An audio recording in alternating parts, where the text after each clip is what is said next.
Welcome, everyone, to a brand new episode of the Flipside Focus. I'm your host, the Random Dude Josh, and with me, as always, the man, the myth, the machine, Mr. Johnny Hughes. Johnny, how are you? I'm all right, man. How are you? How's it going? It's going. I got my Dr. Pepper here. I know it's not that podcast, but sometimes you got to go with good stuff. So, what? So you went with pepper instead of Pepsi Max, right? Is that what you're saying?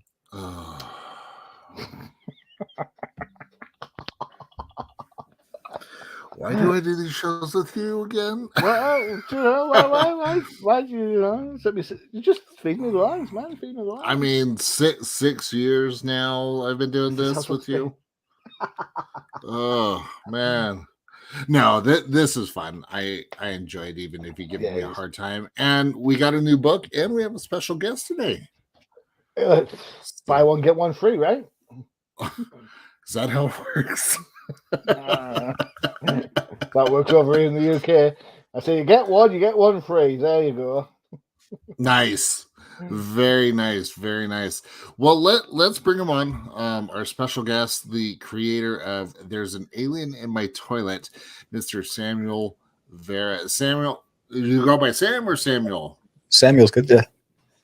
Samuel, okay. Because for me it was either Josh or Joshua if I'm in trouble, and then if my parents use the full name, then I know I'm really in trouble. So I'd always introduce myself as Samuel, and then everybody would respond, "Oh, hi, Sam." I'm like I just think America just got used to saying Sam. So I'm totally the other side of that. So I'm Johnny. That's how it is. Anyone calls me John, I just blank them straight out. Like, what? That's not my name. Carry on. Keep Yeah. But hey, makes sense. Yeah. Silly Americans. I didn't say that. You said that. And you know what? I am going to own up to it. Yes, I did say it. Do I care? No. So, well, Samuel, tell us a little bit about yourself. Tell us a little bit about how you got into comics. What's your comic book story? I got into comics since I was a kid. The influence came from my mom first introducing me to Archie comics, the digest. That was my first experience there. And then my brother, I would visit him in the hospital because he was born with a defective liver. And so when he would draw, and he illustrated 3 monkeys in a barrel, and I was so impressed by it, I wanted to draw. And then it evolved from that point on. And then my first comic book, I was at the candy store, and they had the spinner rack, and that's when I saw that they had G.I. Joe, Sergeant Rock, and I was like, you know what, I was a big G.I. Joe collector as a kid. I had all the 3/4-inch figures, whatever.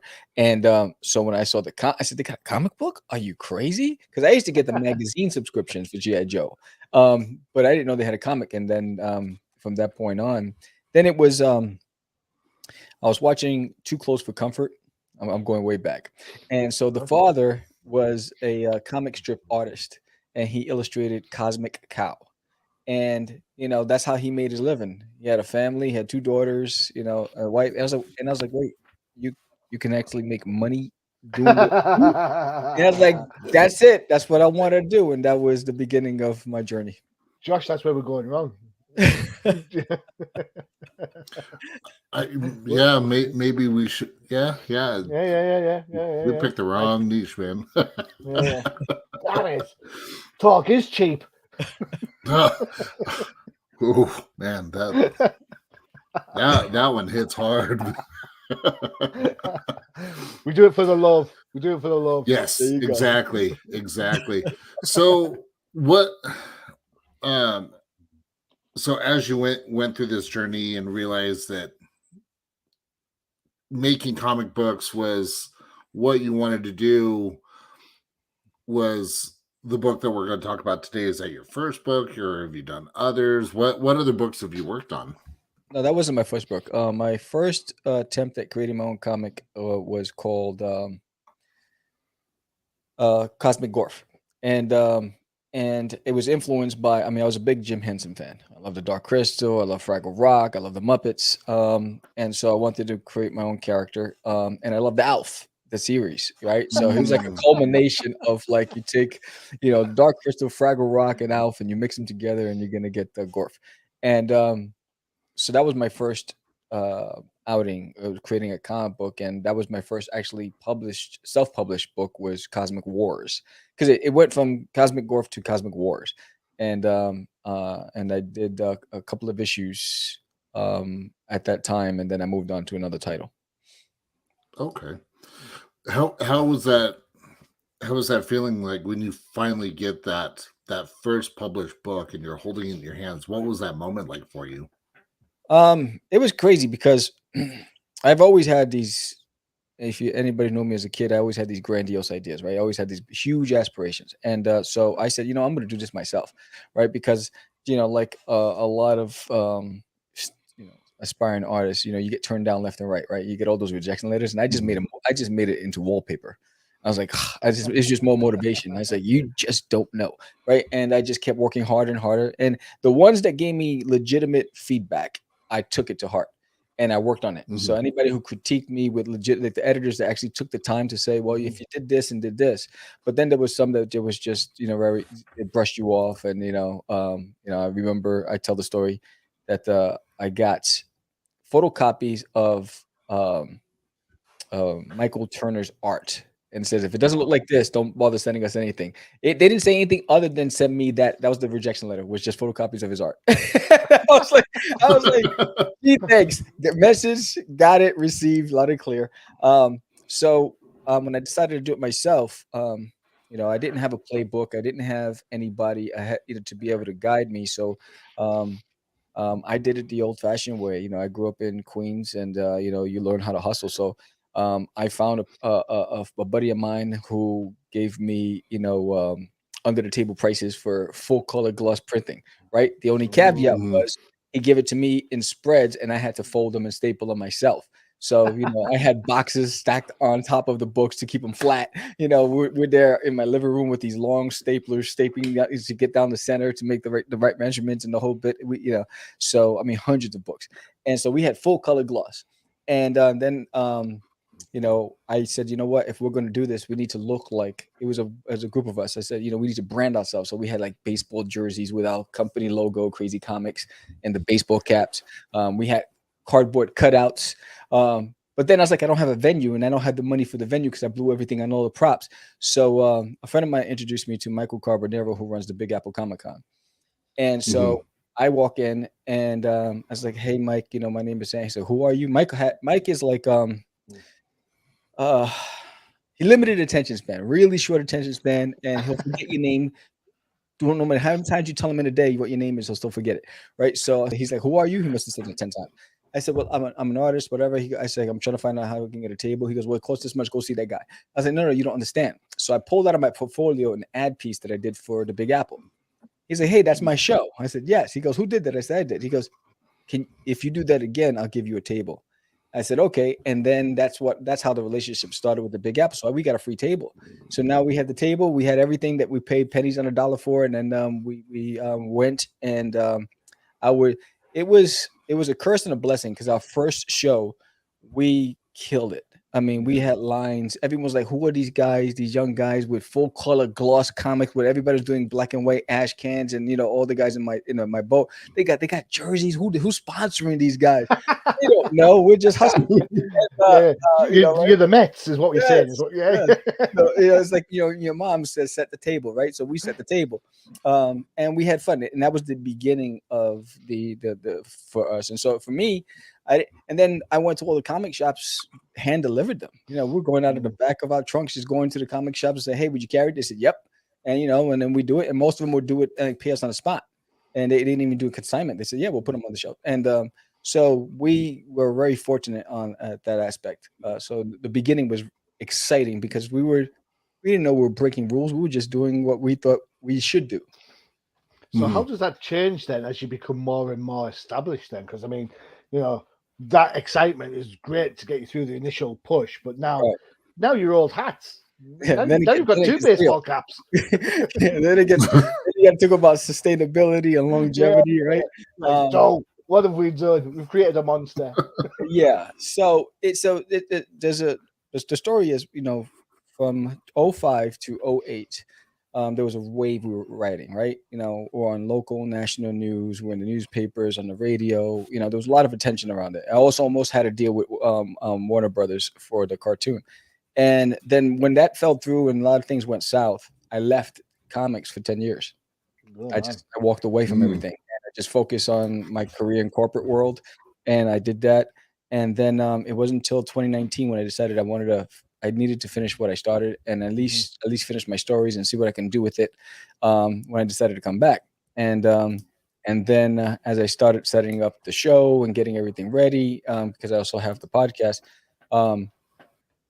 then, of course, I decided to come back and then COVID hits, right? So I was like, oh, yeah, perfect timing, Sam. And so it made it more challenging. I suppose podcasts then at the time, because no one was going out, no one could go to your comic book shops. Podcasts were the way to get all your comic book information. I mean, to coin a phrase, you had pretty much a captive audience, right? Yeah, but the difference is, so when I created Catch the Craze in 2005 and launched the podcast, we were only one of a handful. And so we were very successful. But we didn't understand what that success meant back then. It was like hundreds of thousands of downloads. We didn't know what that was. And then I left everything, for 10 years. So we're coming back now, the market's saturated, and we're trying to come back and trying to find our space.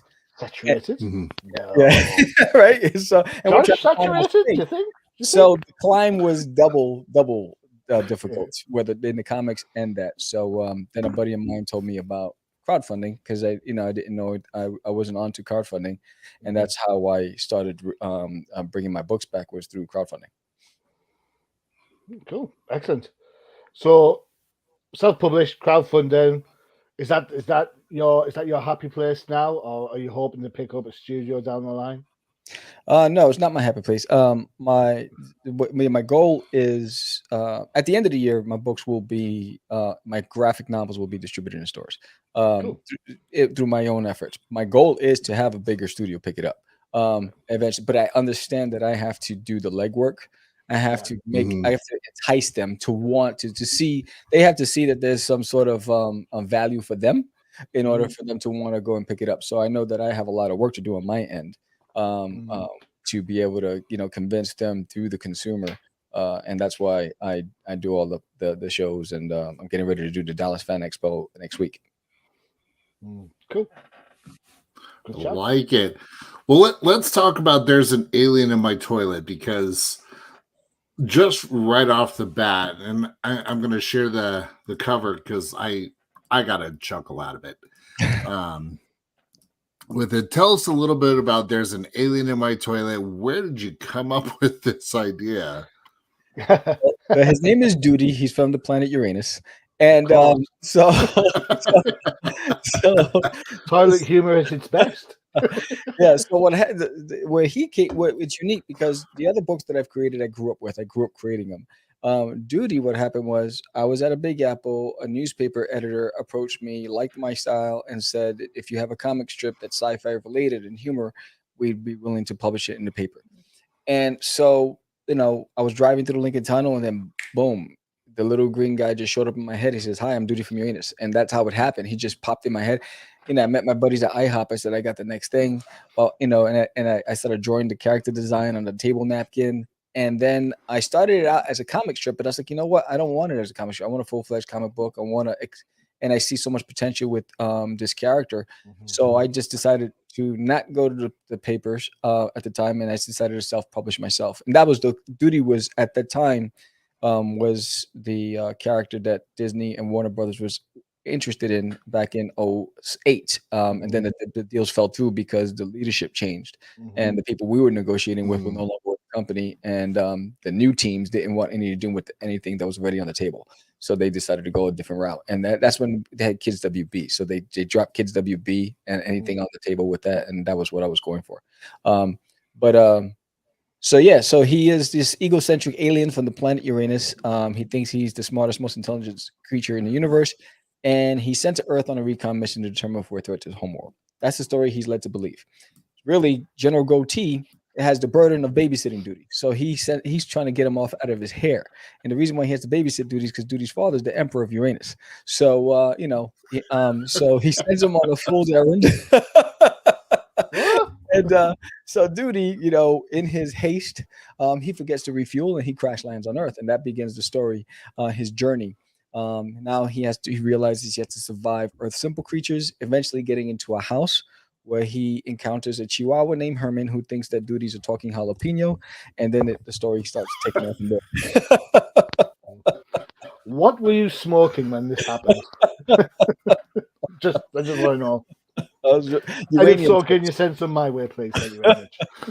Well, you said you were driving down the Lincoln. The tunnel, yeah, the Lincoln Tunnel, and this is what comes out of it. I guess that really is how you really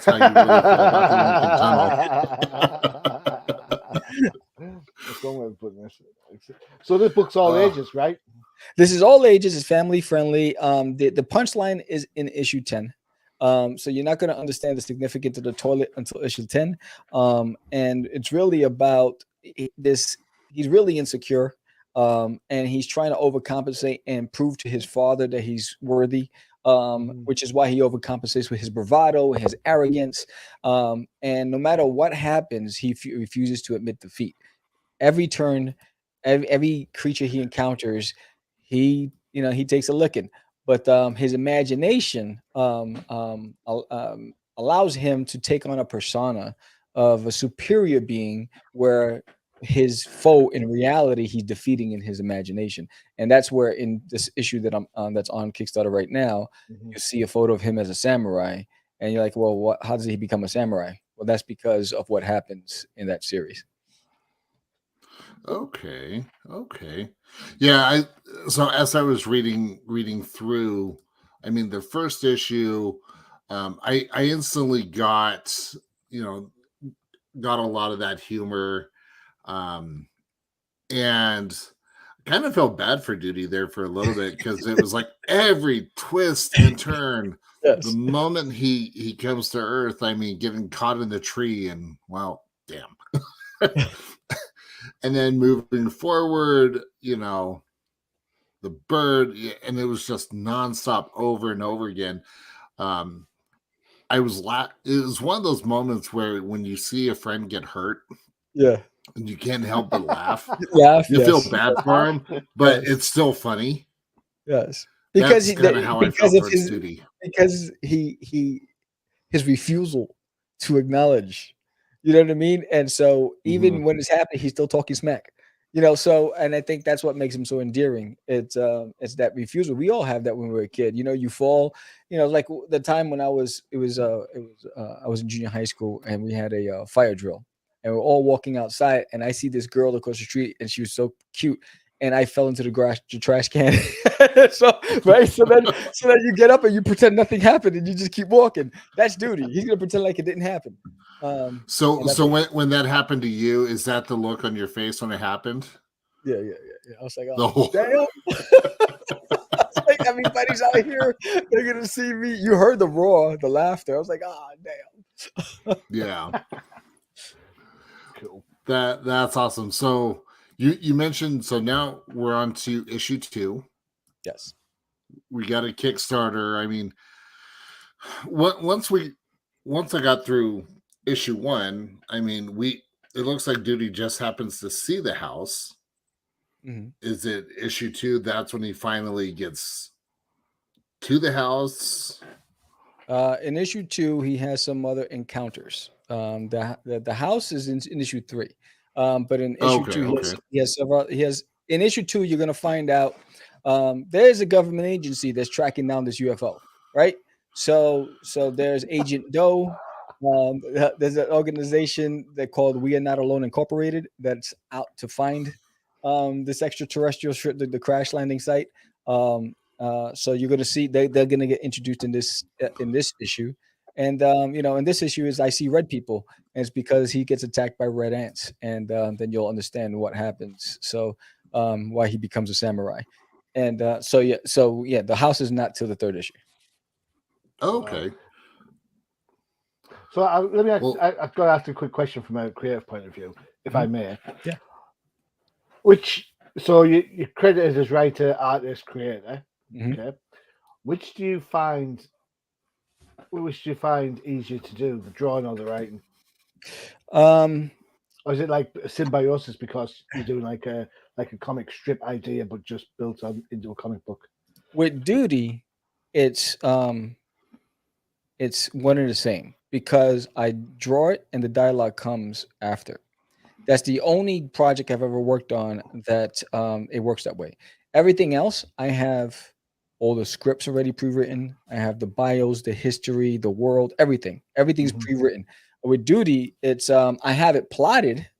I have all the issues plotted. I know exactly what's going to happen in the universe, but the dialogue doesn't come until I'm actually thumbnailing the storyboard. And once that's happening, then the dialogue comes. That's why, like George, who does my lettering, I never sent him a script. What I sent him was the pages with me write my notes, the dialogue written on the page, and then he has to convert it into bubbles and all that other stuff.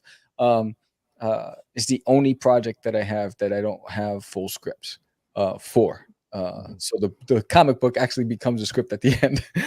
Cool. Yeah. Okay. I feel like he's talking to me when I'm drawing him. I love this character. I have so much fun drawing the character. I giggle when I'm drawing him like a little schoolboy.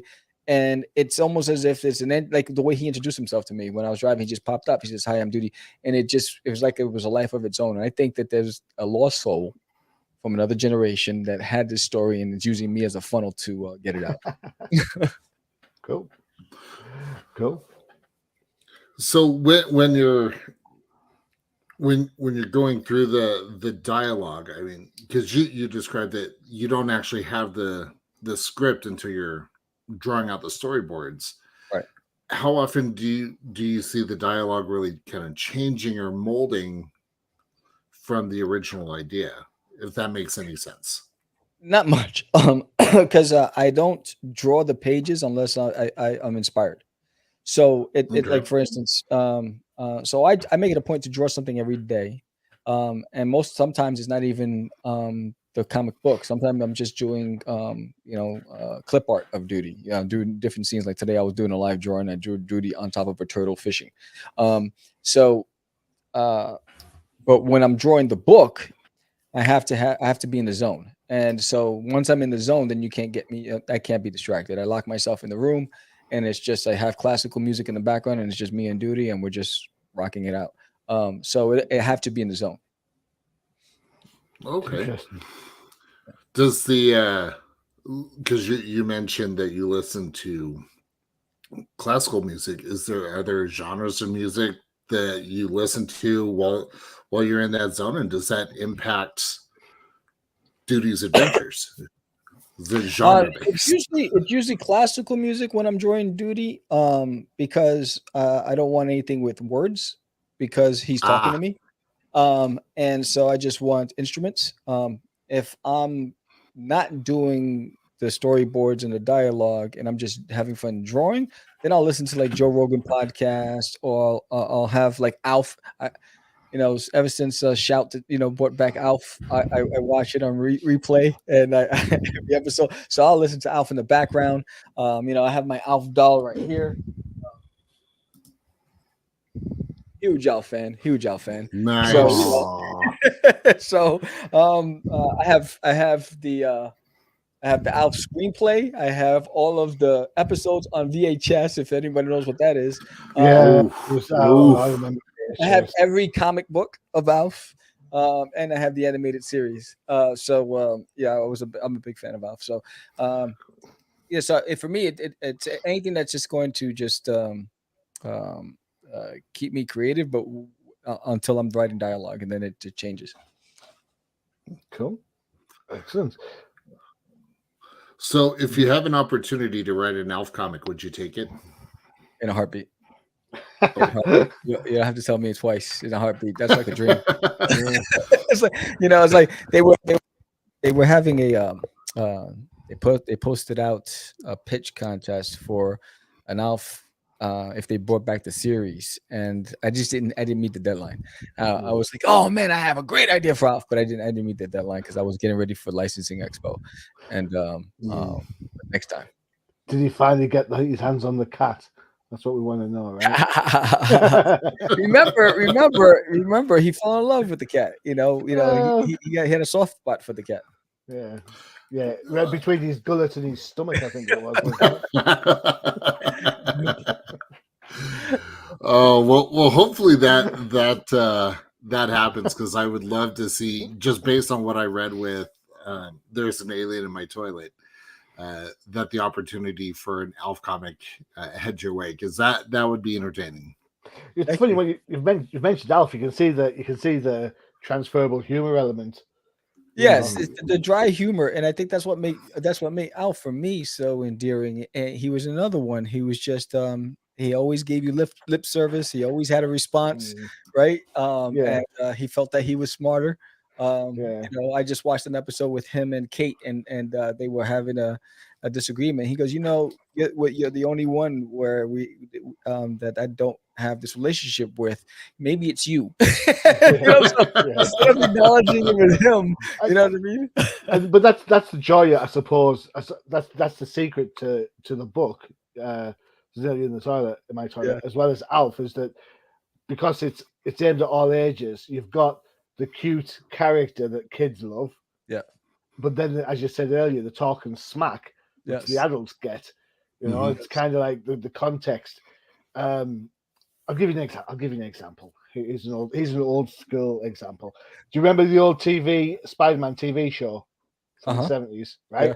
Mm-hmm. So over here we used to get like these weekly magazines and stuff, and there was an interview with Nicholas Hammond, and I think I must have been about 11, 12, 10, 11, something like that when the show's out. And I read the interview, and he says, his quote was, "It's the suit, man. The suit makes you climb the walls." And my brother, who was younger than me, thought, "Wow, the suit's great. It does that." And I'm like, I don't think he means that. I think he means that it drives him insane. It drives him nutty. It makes him like, get out. Right. And that was, I suppose, for me, the first shot of how you can have, say, one thing, right? I mean, and then means like the complete opposite.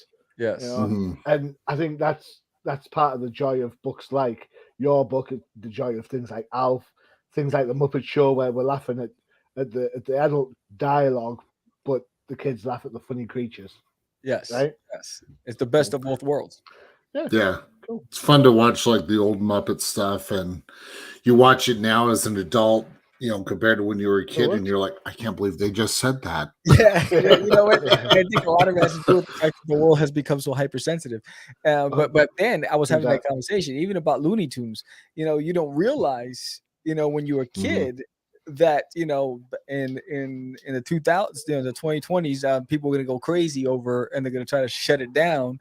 But we grew up and we laughed about it. We didn't think twice about it. We went out and did our thing. But it's amazing how generations change. You make a great point.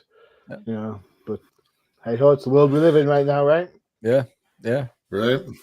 Well, let's talk about this Kickstarter you've got going, because it's currently live.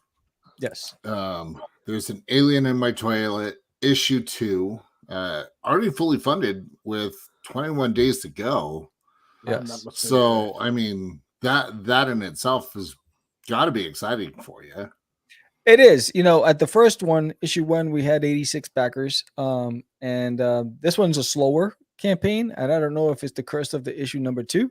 Because historically the second issue on Kickstarters tend to struggle. You said 2. Yeah, and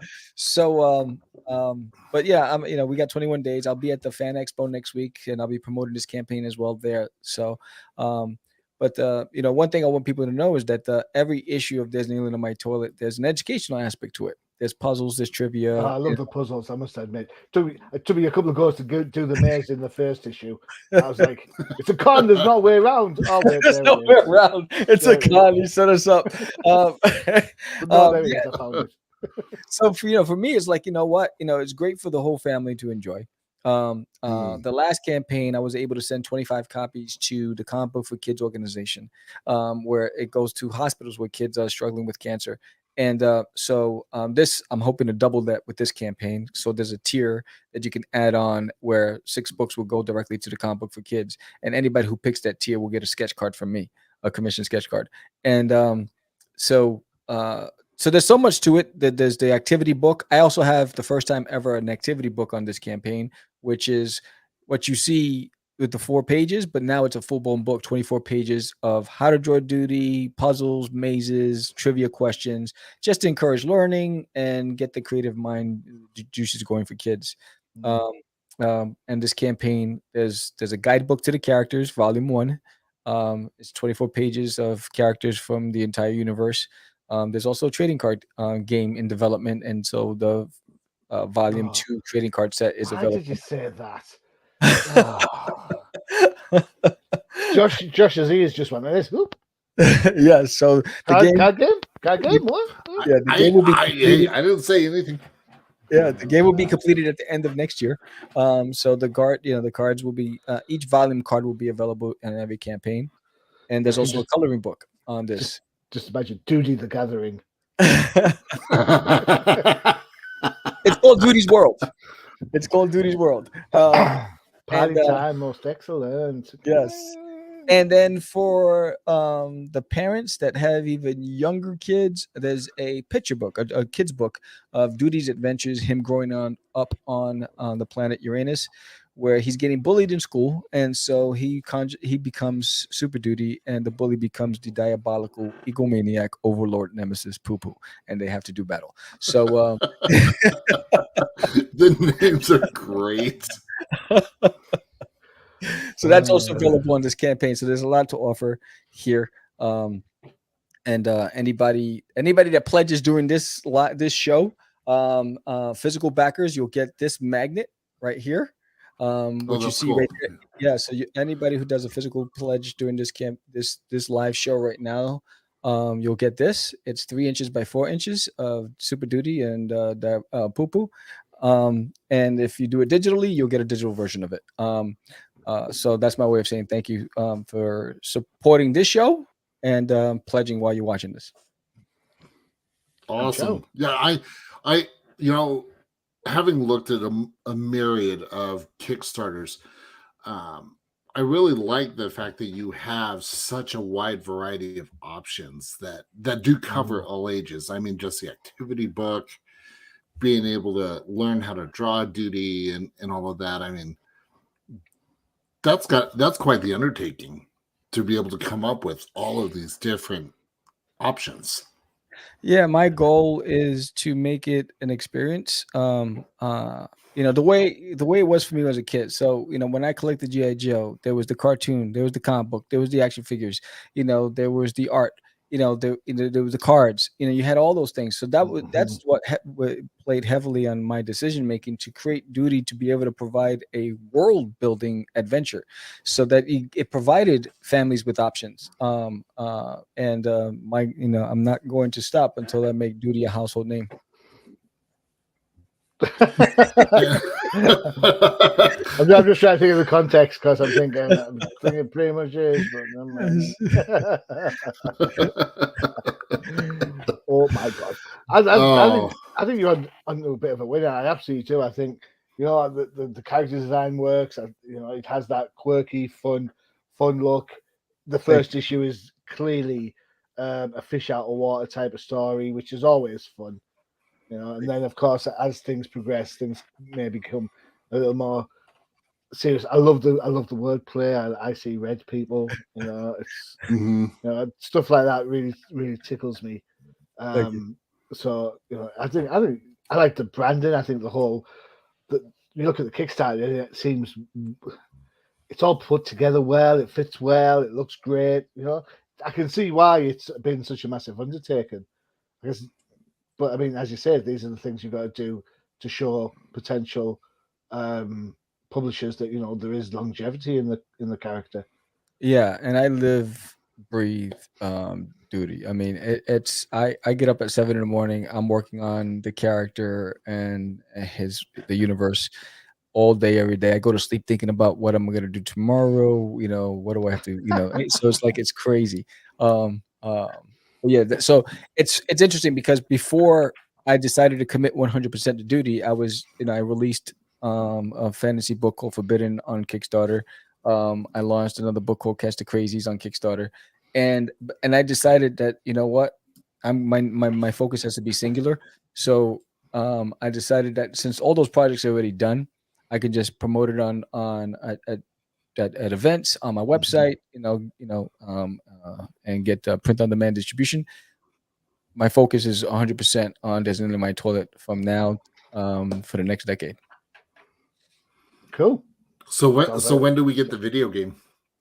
Well, I got some things in the pipeline I can't disclose right now. Fair enough. Yeah. So right now, I'm a firm believer of when it's ready, talk about it. And right now, the goal is really I'm in pitch mode and tour mode. So I'm doing a bunch of Comic Cons this year, and but only this podcast, right? I mean, you're not talking to anybody else, just right? You're one of where's the cancel button right now? Where's that button? Where's that Where's it at?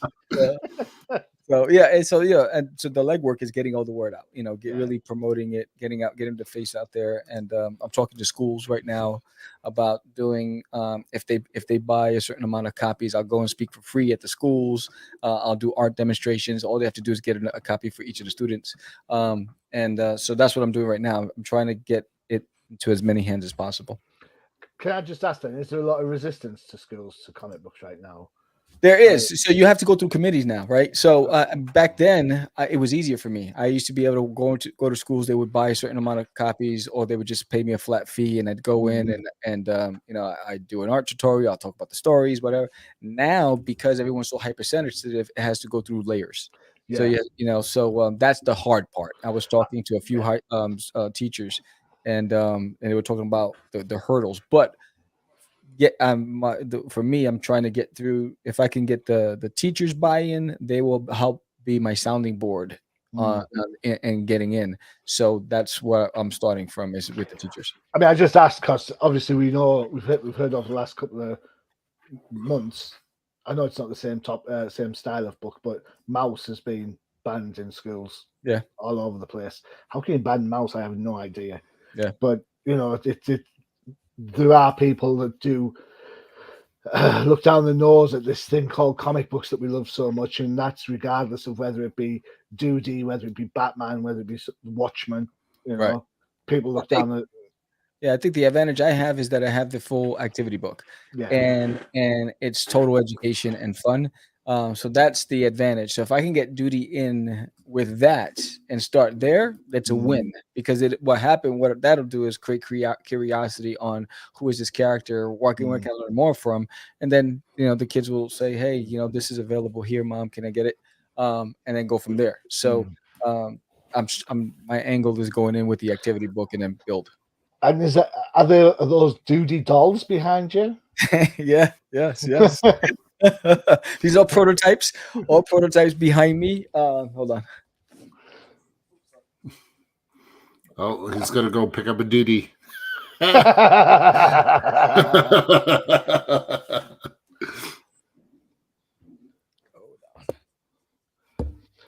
Go careful. Okay, go careful there. It looks like you've got a bit of a Doody on your hand. Yeah, no, it's a green one.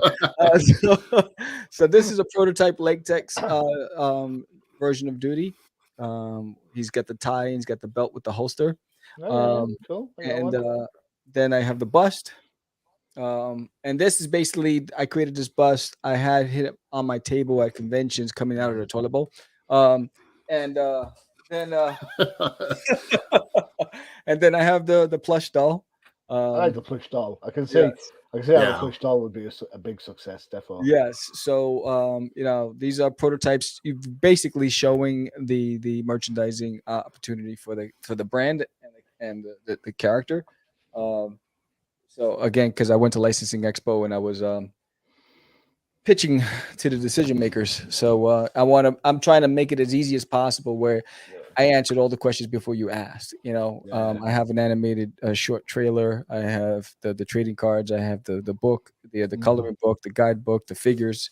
I have 3 other prototypes that are downstairs, resin figures. So I'm really just trying to be able to create just a universe and pitch it.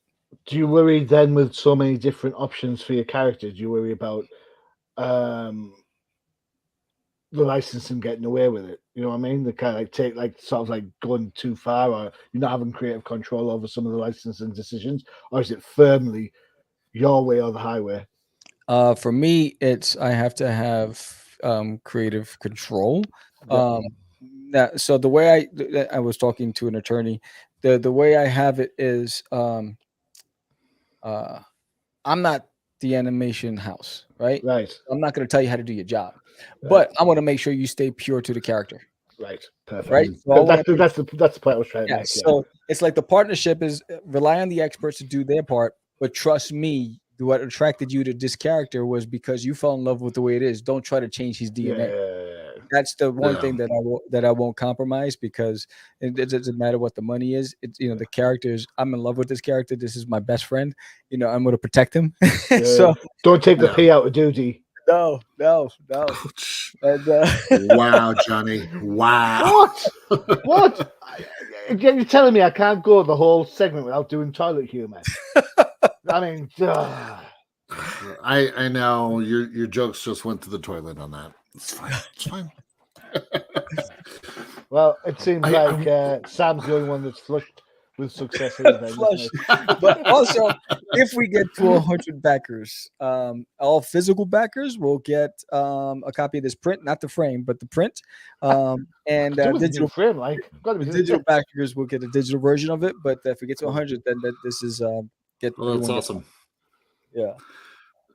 So, do you feel going along the whole, making sure that you have creative control? Do you think that with other characters within the world of comic books, because creators may not have that creative control, that it ends up being left to the bean pushers or penny pinchers, the powers that be, if you will, that's where we get so many differences with characters, like in the big 2? Oh yeah, I mean, you've seen it with the book of Boba Fett, right? I didn't recognize that Boba Fett. I don't think anybody did, right? They needed to bring the Mandalorian into the series to save it, because he was this wimp. He was the most menacing bounty hunter in the universe, and all of a sudden in the book of Boba Fett, he's indecisive. But that's somebody's decision, right? Somebody goes out like a wimp. That's why. Yeah, you know what I'm saying? So I think when it comes to corporate, when they're just trying to fill a quota, we need to release this amount of movies. We need to, but if they're being pressured from the top, things will change. And once the corporations get their hands on it, I think that's why I appreciate about Todd McFarlane. Like, he controls his destiny, right? And he recognized the pitfalls of the live action series, even though I feel that the HBO series was brilliant and he should have just kept going with that. If anybody's seen the animated Spawn on HBO, that was beautiful. That's a classic. Yes, it was beautiful. And I don't know why he just didn't continue with that run. But he has creative control of where he's going, which is why it taking so long for him to do a follow-up to his movies. I think there are people who are willing to just sell out, and just say, give me the check, and I'm fine with that. And then there are big studios where you don't have a say anyway, because the studios are the ones are going to decide what happens, and you just got to do what you got to do. But I think as long as I'm small and I'm able to control the future of the character and have a word and have consulting as my one of my titles, or producer as one of the titles, then I'm happy, as long as it stays pure. Because Duty, there are things that he just should not do or would not do. I don't want to see that compromised. Cool. Yeah. I mean, McFarlane's an extreme case, isn't he? Because he shuns DC, shuns Marvel, ends up doing his Image stuff, ends up doing Spawn, ends up doing this, blah blah blah, and then at the end of it all, he's now got McFarlane Toys, which are promoting all the DC figures. Yeah. It's like turnabout's fair play, right? Yeah, they're paying him again. Yeah. They're paying him again.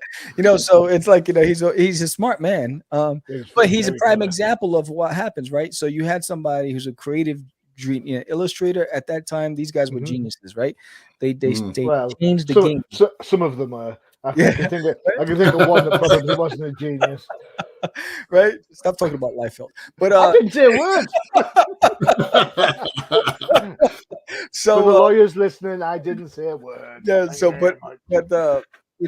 think that was the reason why they all left, is because they were being choked by the corporation. It's like, no, it has to look this way, it has to be this way, and shame on them, because they realized they lost millions of dollars of revenue. And then what did they do? They commissioned them to do one shots or minis or whatever, because they're like, yo, these guys are the money makers. What the hell were we I guarantee you, whoever was the one who shut them down got fired. So because at the end of the day, you need to understand the trend and capitalize on that, or you're gonna get lost behind like Blockbuster. And these guys were the trendsetters. I don't think we're ever gonna have those rock stars like we did with Image back in the days. Blockbusters.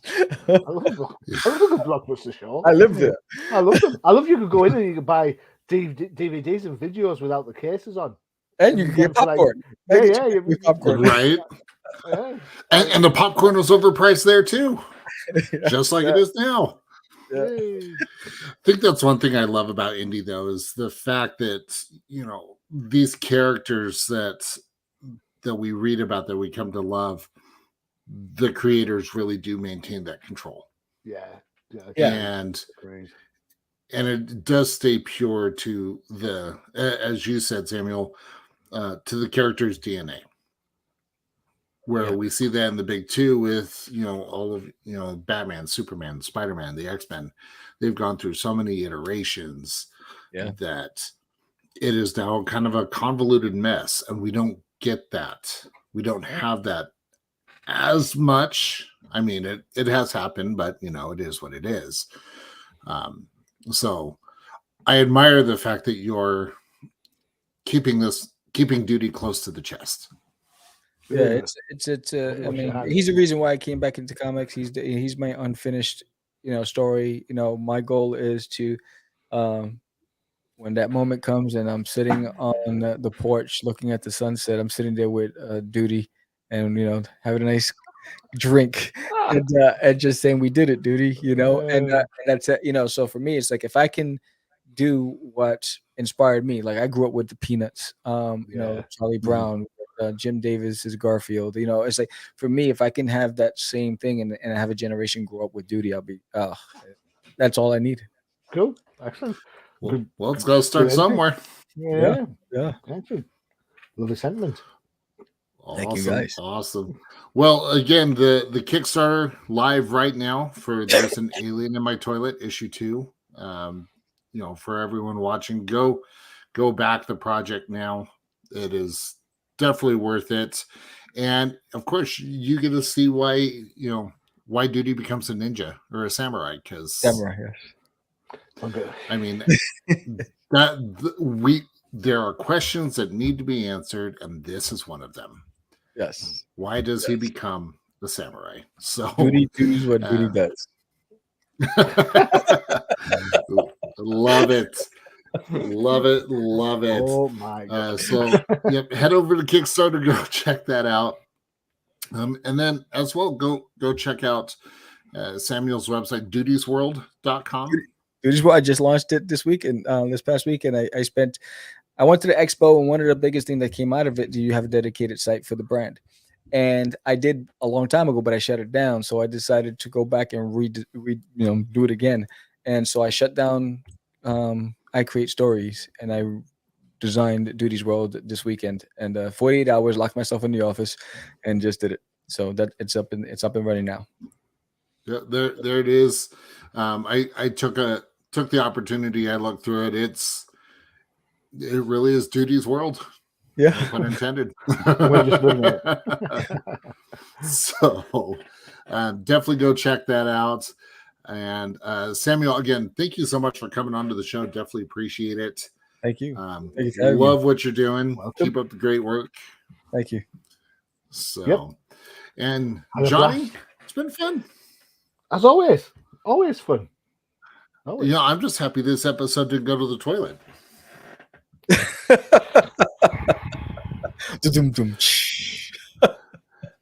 And on that note, make sure to check out all the other stuff. Make sure to check out all of our other shows on the Undercover Caves Podcast Network, including Johnny, the Old Timers Comic Book Show, where the hosts aren't old, but the comics most certainly are. The most recent episode dropped with none other than classic Marvel artist Joe St. Pierre, and we have another guest in the background, just waiting to come and talk to us. There you go. Like awesome. It. And then, of course, we've got the Definitive Crusade, all things DC Comics, and our sister show, the No Price Podcast, for all of your favorite migraine Marvel stuff. DC Plus, MCU. I'm sure they'll be talking about Obi-Wan. Oh, man, the last episode was... number 4? Yeah.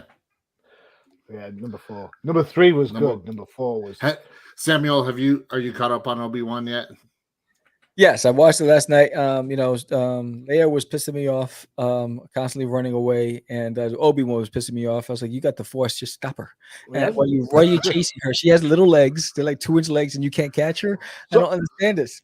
So the professor came up. The professor, I'll share this with you just in case you haven't seen it. The professor came up with an interesting theory. He stipulates that the reason why the episodes don't have titles but numbers, and that each episode represents the original 6 Star Wars movies. That's what somebody else told me today on my live stream when I was drawing. Yeah, so last night's episode is episode 4. In episode 4, A New Hope, the heroes bust into the Death Star to break Leia out. Isn't that what happened last night? Yeah, look at that. Smarty, so theoretically, episode 5, Obi-Wan could go get his ass to Dagobah to talk to Yoda and meet Qui-Gon. Episode 6, him and the Inquisitor go lightsaber and lightsaber. Interesting. I don't know if it's true. The professor nailed it, but last night would that mean in episode 5 we do also get another lightsaber battle between Obi-Wan and Vader? Maybe. Who knows? Oh. Or it might be it might be Obi-Wan and the Inquisitor, and then Vader. The next one he saves the Inquisitor and brings her back to the good side. Who kills her? Oh. Obi-Wan or Vader? Ooh. Oh, guess we'll find out. But for all of your Marvel conspiracy theories, head over to No Price Podcast. And of course, for all things Magic the Gathering, we have the Jank Think Tank. Matthew and I are going to be recording a new episode here this weekend. So we got a lot of new stuff to talk about, a lot of new sets. The Battle of Baldur's Gate set is now out. So D&D is back in the world of Magic. I know, Johnny, you're like, I don't know a word you just said. To be fair, it's not that I don't know, it's that I don't care. There you go. And on that note, also, make sure to check out Comic Crusaders, where you can find all of our reviews, including a ton of reviews from the machine himself. So check it all out. Again, Samuel, thank you so much for joining us on the show. Thank you, guys. And then once the show's over, head over to Kickstarter if you haven't. Back that project right now for There's an Alien in My Toilet issue 2. So that's going to be it, and we will catch you all on the flip side. Adios. Visit undercovercapes.com for the latest and greatest podcasts via the Undercover Capes Podcast Network. Also visit our parent company website, comiccrusaders.com, all about comic pop culture.